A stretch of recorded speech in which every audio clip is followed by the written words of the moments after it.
The last thing Victor Turner expected that icy February afternoon was to find a woman in $1,000 boots standing at his cabin doorstep, shivering like a leaf and clutching a suitcase like it held her last bit of sanity.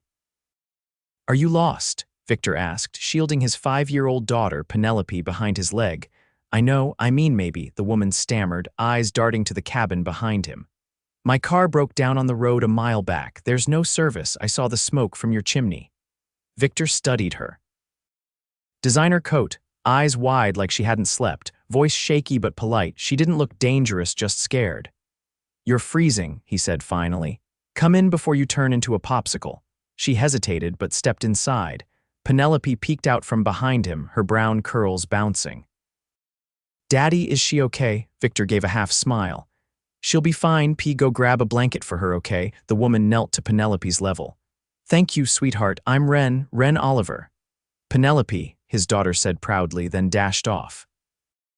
Inside, Victor stoked the fire while Wren sat on the edge of the couch like she didn't want to take up too much space. She rubbed her hands together and tried not to look like she was about to cry. "Rough day?"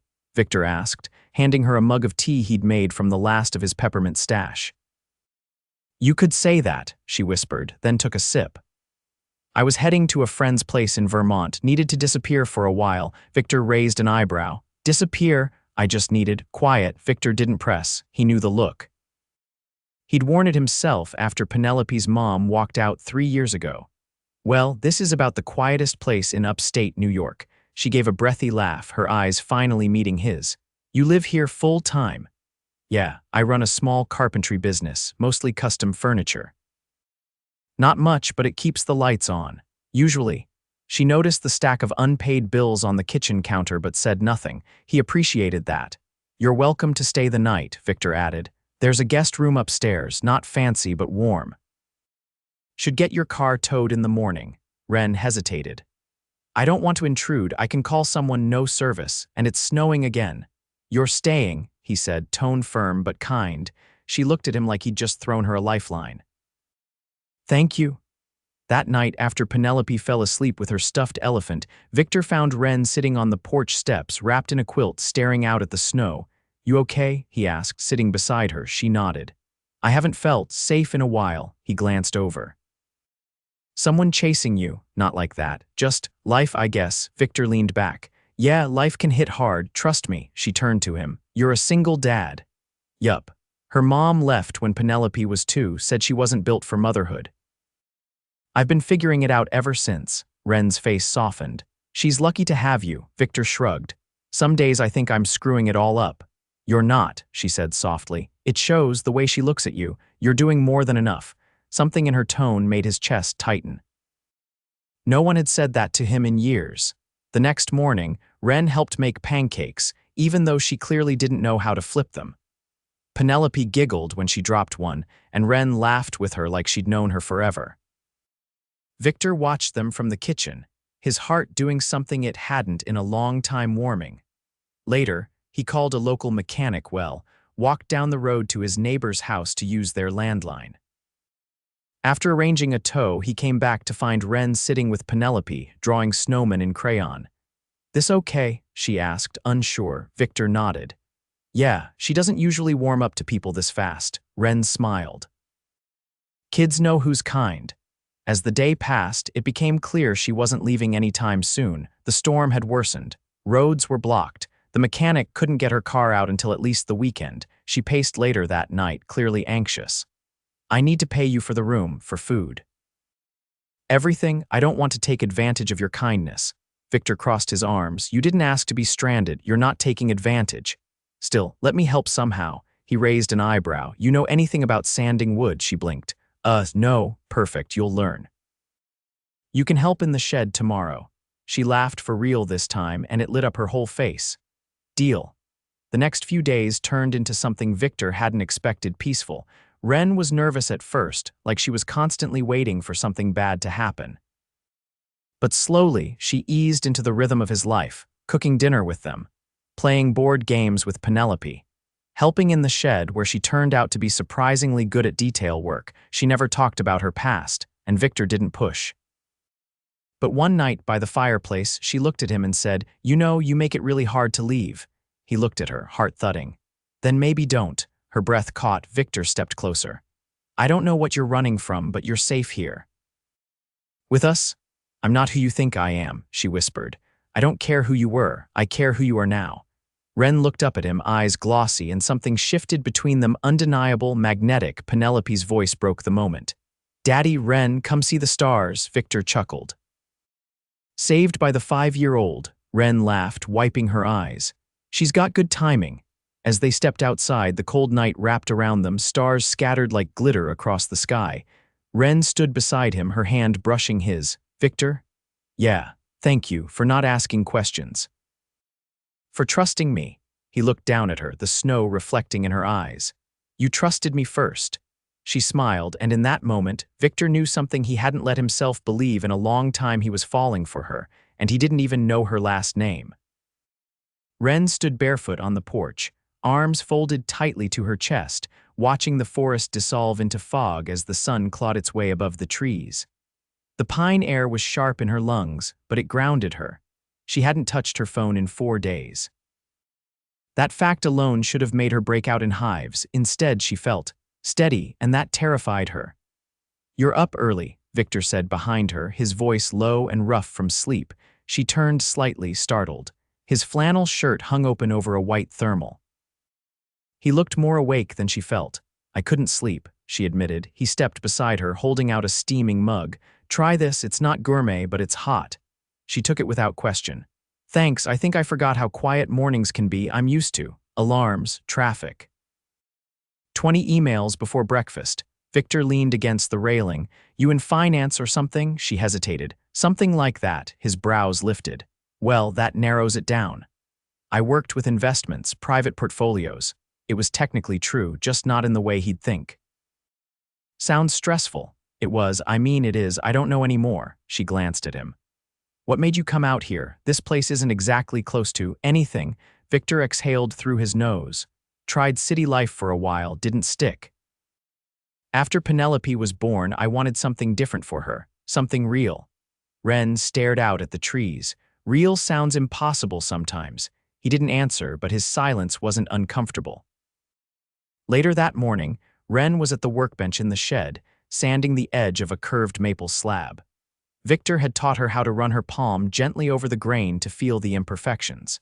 She was getting better at noticing them, those tiny flaws you couldn't see, only sense. "You've got a good eye," Victor said, checking her progress with a nod. "Most people rush, miss the details." She smiled faintly. "I'm learning not to rush. Must be weird for you, going from all that finance chaos to, well, this." She paused. "I used to think if I stopped moving, I'd fall apart. Like speed was the only thing keeping me upright." Victor leaned over the project. "Sometimes stillness is harder than motion." She looked at him, surprised. "You really get this stuff." "I've had time to think." They worked in silence for a while. The shed was warm from the space heater, and the air smelled like cedar. Wren's cheeks were dusted with sawdust, her fingers nicked from learning the hard way how not to use a chisel. She didn't complain once. "I was engaged," she said suddenly. Victor looked up. "It ended 2 months ago." "Well, I ended it." He didn't speak, just waited. "He wanted to merge our families, our companies, really. Love was secondary, convenient." She wiped her hands on a rag. "I didn't realize how much I'd given up until I left." Victor's voice was steady. "You walked away from all that." "Yeah, everyone thought I was insane." She laughed once. "He still thinks I'll come back." "You won't." "No, not even if I lose everything." Victor nodded slowly. "Then you're stronger than you think." She blinked fast, swallowing the heat behind her eyes. "You're the first person who said that without a trace of judgment." "I don't have time to judge anybody, not with everything I'm juggling." He gave a half smile. "Besides, you're doing the hard part. Starting over." That night, Wren helped Victor finish putting up insulation in the attic crawl space. She didn't flinch at the cold or the dust. When they climbed back down, winded and laughing, Victor handed her a water bottle and shook his head. "You sure you didn't grow up on a farm or something?" She grinned. "Nope, but I did go to boarding school where they made us stack our own firewood." "Let me guess. Upstate Connecticut, plaid uniforms, mandatory Latin." She blinked. "How did you lucky guess?" He watched her sip water, her lips chapped from the dry air. She looked different now. Less porcelain doll, more woman who'd survived something invisible. He found himself wanting to know every piece of it. "Do you ever miss the life you left?" he asked. Wren looked at the floor. "Sometimes. It's hard to give up power when you've spent your whole life chasing it, but I didn't like who I was becoming." Victor nodded like he understood, because he did. "Penelope likes you," he said after a moment. Wren's eyes warmed. "She's special," she's cautious. "You're the first person she's let braid her hair since." "Well," Wren's voice softened. "That's an honor." The next morning, Wren found Penelope sitting on the rug, coloring quietly. She sat beside her without a word. The little girl looked up and handed her a crayon. "Want to help me draw the magic house?" Wren smiled. "What makes it magic?" "It's got a secret door only kind people can find." Wren blinked hard. "That's a beautiful idea." Victor appeared in the doorway, watching them. His chest felt tight, like something inside him was shifting, something he hadn't let move in years. That afternoon, a beat-up tow truck finally arrived. Wren stood at the edge of the drive, arms crossed, watching the driver assess her sedan. Victor came up behind her. "They'll get it to the shop, but it'll be a few more days. Parts have to come from Albany." Wren nodded. "I figured." She didn't ask to leave. She didn't even look relieved. Victor glanced sideways. "You still feeling like disappearing?" She looked at him, her eyes unreadable. "Not anymore." That night, she stood in the kitchen drying dishes as Victor cleaned up the dinner mess. The radio played low, something bluesy and old. Penelope was asleep upstairs. "Victor," Wren said slowly, "if I told you something strange, would you believe me?" He turned off the faucet. "Depends how strange. I'm not who you think I am, not just someone who worked in finance. I own part of one of the largest private equity firms on the East Coast." He didn't move. "You're a billionaire." She nodded once. He let out a breath, not angry, not shocked, just quiet. "That's why you were running." She met his eyes. "I didn't lie, I just didn't want to be treated like a number or a headline." Victor leaned against the counter. "You could have left days ago, chartered a helicopter if you wanted." "I could have," she said. "But I've never felt more myself than I do here." He walked toward her, slow and grounded, until they were inches apart. "I didn't fall for a billionaire," he said. "I fell for the woman who made Penelope laugh again, who learned to sand wood even when she hated it, who stayed even when she could have run." Her eyes filled, but she didn't look away. Victor reached out and tucked a strand of hair behind her ear. "So no, I don't care who you were. I care who you've become." She pressed her forehead to his chest, and he wrapped his arms around her without hesitation. Outside, the snow fell in thick, silent sheets. Neither of them noticed. Wren stood in front of Victor's mirror, her fingers trembling over the buttons of the wool cardigan she'd borrowed from the coat rack by the door. The snow had stopped, finally, revealing a sky scrubbed clean and pale blue. The silence in the cabin had shifted, no longer heavy with uncertainty, but stretched thin with something new. Something waiting, downstairs. Victor was on the phone with the mechanic again, his voice low and clipped. She could hear Penelope humming to herself in the living room, probably drawing another secret door house. Wren took a breath and descended the stairs. Victor ended the call and turned to her. "They'll have the part tomorrow," she nodded. "So I'll be able to leave by the weekend." He didn't answer right away. "That's what they said." Penelope looked up from her paper. "Can Wren still come to the winter party at the school on Friday? You promised we'd go." Wren hesitated, glancing between them. "I told her you'd be here," Victor said quietly. "I didn't know there was a party," Wren replied. "She's been talking about it for 2 weeks," Victor said. "Local families bring food, kids perform a skit. It's small, but it means a lot to her." Penelope stood and tugged on Wren's hand. "I want you to see my Snow Dragon poem." Wren's heart squeezed. "Then I'll be there." Victor looked at her carefully but said nothing. That night, Wren stepped outside with a bowl of scraps for the chickens. The coop lights buzzed faintly in the cold dusk.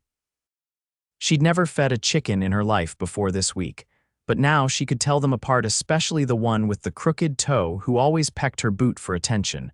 Victor joined her, hands in his coat pockets. "You're getting the hang of it," he said.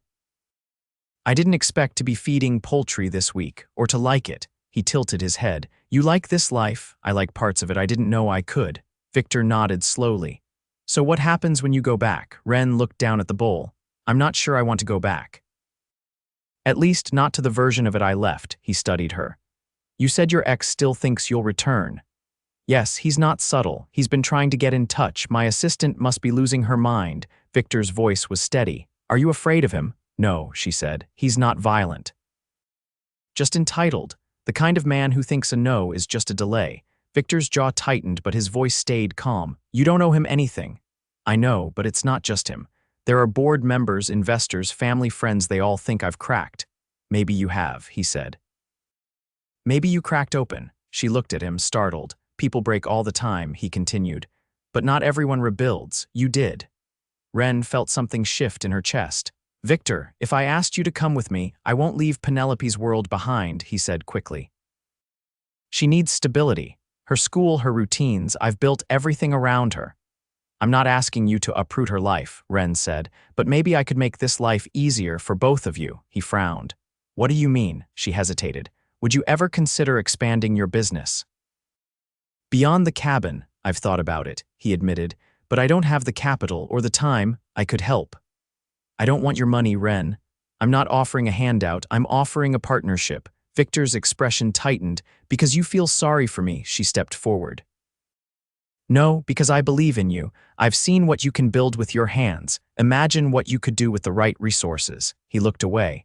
I don't know how to be a project. You're not. You're the realest thing I've found in years. His eyes found hers, conflicted and raw. I need to know this isn't just a detour for you. It's not a detour, she said. It's the first time the roads made sense. The next evening, Wren helped Penelope pick out her outfit for the school event. The girl was unusually quiet, folding and refolding a blue sweater. You okay? Wren asked. Penelope looked up. When you leave, will you still think about us? Wren knelt beside her. Every day, you promise? I promise. Penelope studied her face. You could stay. Wren held her breath. Do you want me to? Yes, but I know people have to go places. Daddy says sometimes good people don't stay, but I think maybe they just need a reason to. Wren kissed her forehead. You give really good reasons. Friday came fast. The school gymnasium was strung with paper snowflakes and handmade signs. Wren sat beside Victor on the creaky bleachers, watching Penelope read her poem at the front of the room. Her voice was small but proud. Victor leaned in. She's never read one out loud before, not even in class. Wren turned to him. She's braver than she knows. When the event ended, they bundled Penelope into her coat and stepped into the cold night. Victor stopped near the car. You said you could make things easier. How? I'd invest in your business, quietly, no press, no strings. You keep control. I just give you a runway, he paused. What do you get out of it? A piece of something real. He stared at her for a long moment, then opened the passenger door for Penelope. Back at the cabin, Wren packed her things. Her car would be ready by morning. Victor knocked on the guest room door.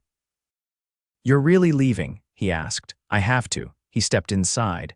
Then I want to give you something.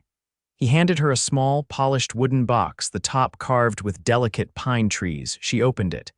Inside was a bracelet made of dark walnut, inlaid with a single stripe of silver. It's beautiful, she breathed. I made it for you, from the same wood you worked on in the shed. Her fingers traced the grain.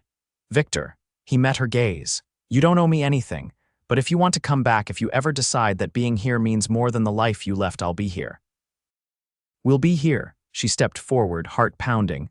I don't want to go back to that life, I just don't know how to stay. He brushed a hand against her cheek.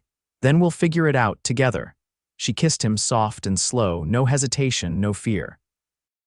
And this time, she didn't feel like she was running. The morning Wren left, frost coated the windows like lace, and the air inside the cabin buzzed with a quiet tension no one was naming. Penelope stood by the table, fidgeting with the sleeves of her sweater, while Victor packed a thermos of tea and a cloth-wrapped bundle of muffins Wren had made the night before. Wren zipped her overnight bag slowly, her movements deliberate, like she was trying to memorize the way the room smelled wood smoke, worn flannel, and something unmistakably warm. She didn't speak until Victor handed her the thermos. Thank you, she said, her voice steady, though her eyes didn't meet his. You'll need it, he replied. It's colder up near Albany. Penelope reached out, gripping Wren's hand. You'll write, right? Wren crouched beside her. I'll do better than write, I'll call.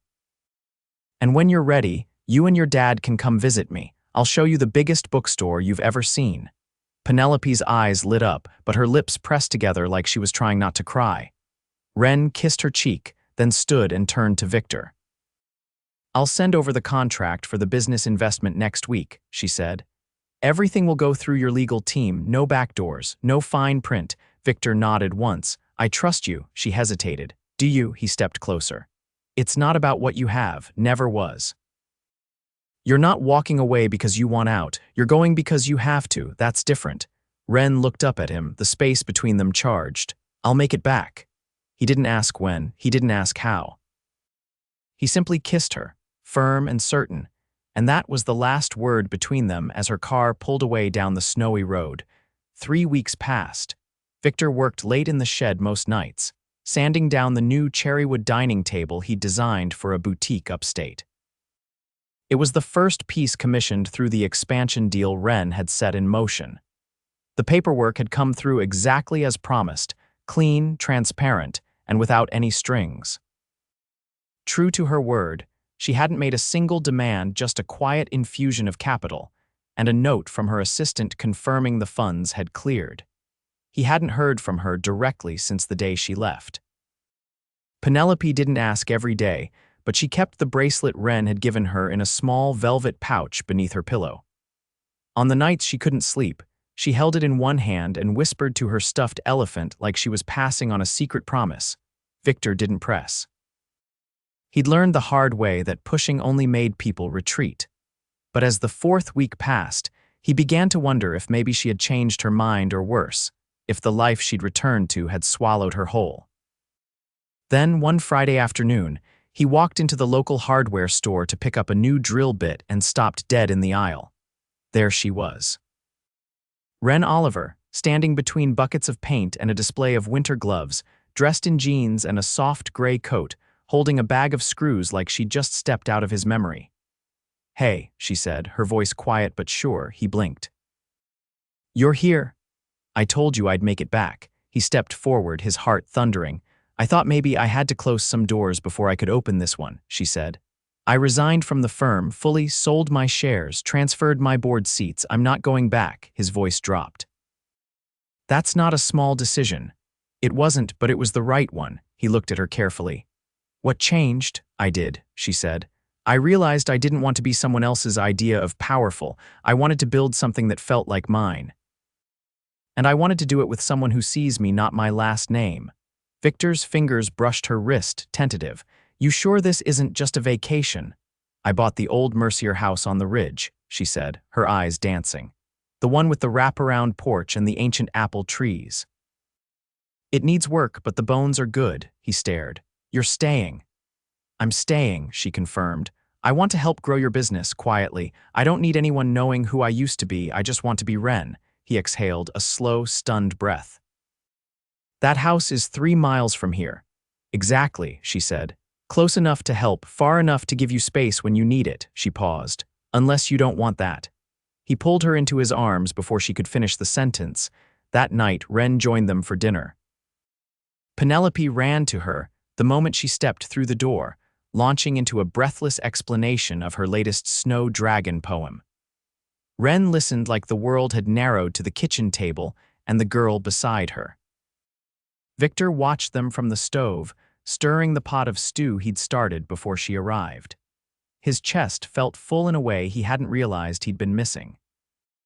Later, after Penelope had gone to bed, Wren wandered into the shed, now transformed into a proper workshop complete with a new lathe and mounted lights.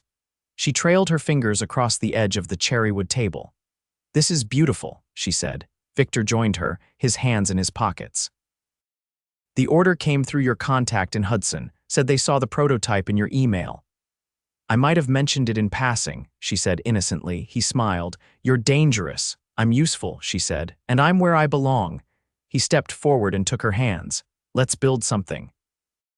Slowly, together, no rush, no pressure, her eyes softened. "That's all I've ever wanted." And in the quiet warmth of the shed, surrounded by sawdust and the scent of cedar, he kissed her again, not with urgency, but with the certainty of a man who knew he'd found something real. They didn't need to say the words out loud. They were already home. Victor adjusted the collar of his dark jacket and took a step back from the mirror, frowning at the unfamiliar sight of himself in something that wasn't flannel. From the open doorway, Penelope tilted her head as she watched him. "You look like someone in a movie," she said, hugging her stuffed elephant. He turned, eyebrows raised. "Is that a good thing?" She nodded solemnly. "You look like someone who's about to do something important." Victor crouched down in front of her. "It is important. Tonight's the first time Wren's introducing us to her world." Penelope pulled something from behind her back, a small paper heart, folded carefully and sealed with a sticker. "Can you give this to her? I made it for her desk." He took it gently. "I will. She'll love it." Outside, the snow had finally melted into thick patches along the gravel driveway, and the air had the early scent of spring. Victor opened the car door for Penelope, who climbed into the booster seat she'd outgrown by a hair but still insisted on keeping because it had stickers she'd added herself. By the time they reached the house on the ridge, cars were pulling into the long drive. The once empty Mercier estate was now transformed with soft lights strung along the porch railings and fresh paint on the shutters. It wasn't ostentatious. Wren had insisted on that, but it had a quiet elegance that matched her exactly. Victor parked just as Wren stepped out the front door. Her long navy coat hugged her figure, and her hair was swept back in a way that made her cheekbones sharper, her presence even more striking. But it wasn't the outfit that caught him, it was the ease in her shoulders, the way her posture no longer braced for battle. "You made it," she said as they approached. "You didn't think we'd miss it, did you?" Victor handed her the folded paper heart. "From Penelope." She opened it and smiled. "I'll keep it on my desk, just like she said." Inside, the house was alive with low laughter and the clink of glassware. A small group of locals, and a few former clients of Victor's, milled about, admiring a display of handcrafted furniture pieces placed throughout the main floor. Wren had turned the evening into a soft launch for their new joint venture, a deliberate blend of craftsmanship and design. "I told them you'd talk," she murmured to Victor as they lingered near the fireplace. He shot her a look. "You didn't mention that." "You'll be great," she said. "Just tell them the truth." He did. Standing before the group, with Penelope perched on a stool behind him and Wren watching from across the room, Victor spoke without notes. He talked about building things that lasted, about care and patience and learning from mistakes. He didn't use big words or technical jargon. He just told the truth. When he finished, the room burst into warm applause. Later, as the crowd thinned and the dishes were cleared, Wren led him out onto the back porch. The moonlight stretched across the orchard, catching on the bare branches of the apple trees. "I forgot how beautiful this place could be at night," she said. He leaned on the railing beside her. "You made it beautiful again." She turned to him, her expression unreadable. "I was afraid I couldn't. That I'd come back here and still feel like I didn't belong in either world." "You do," Victor said. "You belong right here." Wren reached into her coat pocket and pulled out an envelope. "This is the final paperwork. I'm transferring the deed to the workshop property into both of our names." "Equal owners," he stared at her. "You don't have to do that. I trust you." "I know," she said, "but I want this to be ours, not yours with my help, ours." He took the envelope without looking at it, sliding it into his coat. "Then I guess we're really doing this." "We are," she hesitated, then added, "There's something else. I've been thinking about starting a foundation, quietly. Something that gives local kids access to creative careers, apprenticeships, tools, training. Not everyone can afford the kind of education I had, but they deserve the chance to build something with their hands." Victor's eyes softened. "You want to give them what you found here." "I want to make sure no one ever has to run just to feel safe," she said. "The way I did." He took her hands, grounding her. "You're not running anymore," she shook her head. "No, I'm finally home." Inside, Penelope's laughter filtered through the window as she played cards with one of the neighbors. The house no longer felt like a stranger's, it breathed with life, with belonging. Victor drew Wren closer. "So what now?" she smiled. "Now we build, we love, we live." And then, like gravity had always been pulling them toward this moment, he kissed her slow, deep, and certain. That spring, the workshop opened its doors under a new name, Ridge and Turner. Orders came in faster than they could keep up with, but neither of them complained. Wren worked beside Victor in the mornings, then took meetings in her sunlit office overlooking the orchard. Penelope had her own desk in a corner of the studio, where she designed wooden dragons and wrote stories to go with them. They hosted an open house for the community, offering apprenticeships and scholarships. Wren kept her promise about the foundation, launching it quietly and funding it herself. No headlines, no press releases, just results. Victor built her a small writing desk out of cherrywood and placed it beneath the east window of their shared bedroom. She cried when she saw it, not because of its beauty, but because he'd carved the inside of the drawer with her name, just her first name, no titles, no legacy, just Wren. One late summer evening, as the sky turned lavender and Penelope chased fireflies in the orchard, Victor stood beside Wren at the top of the porch steps. "Marry me," he said simply. She turned, breath catching. "You're serious? I want the rest of my life to look like this, with you, with her." With all of it, Wren didn't hesitate. Yes. The ceremony took place beneath the apple trees, with lanterns strung between the branches and a hand-carved arch Victor made himself. Penelope served as flower girl and held their rings. They exchanged vows that were imperfect, heartfelt, and entirely their own. There were no photographers, no headlines, just the people who mattered and the life they'd built from the ground up. And when Wren looked into Victor's eyes as they danced under the stars, she knew she hadn't just found love. She'd found everything.